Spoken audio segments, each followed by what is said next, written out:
জুম্মার নামাজ তো সবাই পড়ি না, কিন্তু কিভাবে জুম্মার নামাজ আসলো তা কয়জন জানি। প্রথম হিজরি সন নবী সাল্লাল্লাহু আলাইহি ওয়াসাল্লাম মক্কা ছেড়ে মদিনা গেলেন। তার মদিনায় পৌঁছার দিনটি ছিল ইয়াউমুল আরুবা বা শুক্রবার। সেদিন তিনি বনি সালেম গোত্রের উপত্যকায় গেলে জোহর নামাজের সময় হয়।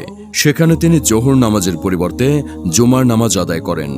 এটাই ইতিহাসের প্রথম জুমার নামাজ। তবে রাসূলুল্লাহ সাল্লাল্লাহু আলাইহি ওয়াসাল্লামের মদিনায় যাওয়ার পর একবার মদিনার আনসার সাহাবীরা আলোচনায় বসেন। তারা বলেন, ইহুদিদের জন্য সপ্তাহে একটি দিন নির্দিষ্ট রয়েছে, যে দিনে তারা সবাই একত্রিত হয়। নাসারারাও সপ্তাহে একদিন একত্রিত হয়। সুতরাং আমাদের জন্য সপ্তাহে একটি দিন নির্দিষ্ট হওয়া প্রয়োজন, যে দিন আমরা সবাই সমবেত হয়ে আল্লাহকে স্মরণ করব, নামাজ আদায় করব।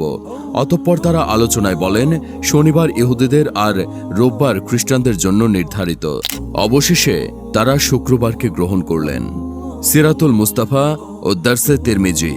এদিন এবং এদিনের আমল সম্পর্কে বহু হাদিস বর্ণিত হয়েছে। এককভাবে অন্য কোনো দিন বা সেদিনের নামাজ নিয়ে এত বর্ণনা আর পাওয়া যায় না। যেমন আবু হুরায়রা রাদিয়াল্লাহু তাআলা আনহু হতে বর্ণিত, নবী সাল্লাল্লাহু আলাইহি ওয়াসাল্লাম বলেছেন, যতদিন সূর্য উদিত হয়েছে তার মধ্যে সর্বশ্রেষ্ঠ দিন হল জুমার দিন। এই দিনে আদমকে সৃষ্টি করা হয়েছে। এই দিনে তাকে জান্নাতে স্থান দেওয়া হয়েছে এবং এই দিনেই তাকে জান্নাত থেকে বের করে দেওয়া হয়েছে। সহিহ মুসলিম 1410।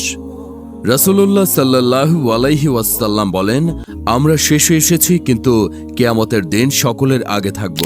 যদিও অন্য সব জাতিকে গ্রন্থ দেওয়া হয়েছে আমাদের পূর্বে, আমাদের গ্রন্থ দেওয়া হয়েছে তাদের পরে। অতঃপর জেনে রাখো, এই দিনটি আল্লাহ আমাদের দান করেছেন। তিনি এ ব্যাপারে আমাদের সঠিক পথের দিশা দিয়েছেন, আর অন্য লোকেরা এ ব্যাপারে আমাদের পেছনে আছে। ইহুদিরা জুমার পরের দিন শনিবার উদযাপন করে, আর খ্রিস্টানরা তার পরের দিন রোববার উদযাপন করে। সহিহ মুসলিম 856।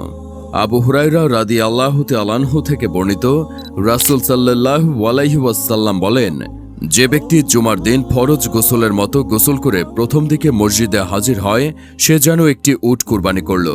দ্বিতীয় সময়ে যে ব্যক্তি মসজিদে প্রবেশ করে, সে যেন একটি গরু কুরবানি করল। তৃতীয় যে ব্যক্তি মসজিদে প্রবেশ করল, সে যেন একটি ছাগল কুরবানি করল।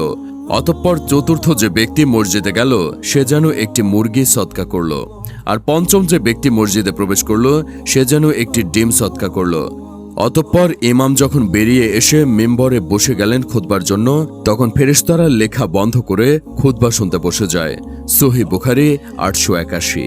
আরেক বর্ণনায় রয়েছে, রাসূল সাল্লাল্লাহু আলাইহি ওয়াসাল্লাম বলেন, জুমার দিন যে ব্যক্তি গোসল করায়, নিজেও ফরজ গোসল করে এবং প্রথম ভাগে মসজিদে গমন করে, পায়ে হেঁটে মসজিদে যায়, ইমামের কাছাকাছি গিয়ে বসে, মনোযোগ দিয়ে খুতবা শোনে, কোনো কিছু নিয়ে খেলতামাশা করে না, সে ব্যক্তির প্রতি পদক্ষেপের জন্য রয়েছে বছরব্যাপী রোজা পালন ও সারা বছর রাজ্যকে ইবাদত করার সমতুল্য সওয়াব।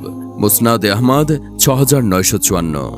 জুমার দিনে হাদিসে বর্ণিত গুরুত্বপূর্ণ আমলগুলো: গোসল করা, ফজরের ফরজ নামাজে সূরা সাজদা ও সূরা দাহন বা ইনসান তিলাওয়াত করা, উত্তম পোশাক পরা, সুগন্ধি ব্যবহার করা, আগে ভাগে মসজিদে যাওয়া, সূরা কাফ তেলাওয়াত করা, মসজিদে গিয়ে কমপক্ষে 4 রাকাত সুন্নত আদায় করা, ইমামের কাছাকাছি গিয়ে বসা, মনোযোগ দিয়ে খুতবা শোনা, খুতবা চলাকালে কোনো কথা না বলা, 2 খুতবার মাঝের সময়ে বেশি বেশি দোয়া করা, অন্য সময় দোয়া করা, কারণ এদিন দোয়া কবুল হয়। রাসূল সাল্লাল্লাহু আলাইহি ওয়াসাল্লামের ওপর সারাদিন যথাসম্ভব বেশি বেশি দরুদ পাঠ করা। জুমার রাত, বৃহস্পতিবার দিবাগত রাত ও জুমার দিনে নবী করিম সাল্লাল্লাহু আলাইহি ওয়াসাল্লামের প্রতি বেশি বেশি দরুদ পাঠের কথা বলা হয়েছে। এমনিতেই যে কোনো সময়ে একবার দরুদ শরীফ পাঠ করলে আল্লাহ তাআলা পাঠকারীকে 10টা রহমত দান করেন এবং ফেরেশতারা তার জন্য 10 বার রহমতের দোয়া করেন। আল্লাহ তাআলা যেন আমাদেরকে জুমার দিনে সঠিক আমল করার তৌফিক দান করেন। আমিন।